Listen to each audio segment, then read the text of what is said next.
A bit of breaking news right now on our top story tonight, specifically related to Congressman George Santos and the charges against him. Our cameras on Capitol Hill in just the last couple of minutes, catching up with House Speaker Kevin McCarthy, who's now saying he will not support Santos's push for re-election. Watch.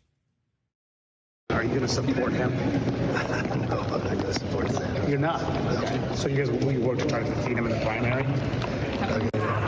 I think he has other things to focus on his life than running for office. So you don't plan to support Santos for re-election? That's what I said.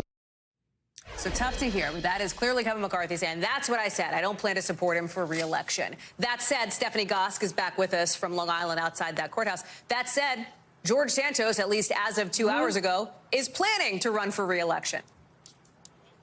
Yeah, that's exactly what he told us. He's planning on running for re-election. And think about this from just an optics perspective, Hallie. You have this case going on, and it's going to go to trial probably in about a year or so. And so as it's ramping up to trial, you've got George Santos out on the campaign trail. He's not going to have the speaker's endorsement or support as he's running for re-election.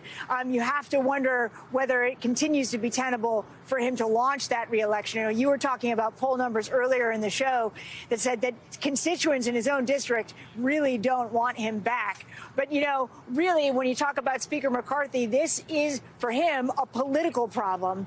Getting rid of George Santos now, for instance, pushing him to resign, would leave him with a special election for that seat. It would leave him potentially without a vote. It's a very tight district, and it's not sure who would take his seat if he was pushed out, Hallie. It's also interesting to hear from the Nassau County DA, who says, seems to imply that these federal charges are just the first step here, right? Meaning there could be more shoes to drop as it relates to Santos. There are multiple investigations going on. So there's the Nassau County. There is also the state attorney general investigation. Now, we don't know exactly what issues they are looking into. Sometimes in cases like this, when the federal government is doing an investigation, they might ask other agencies to step back as they do their work. But all of this is still out there. So there could potentially be more charges to come for George Santos.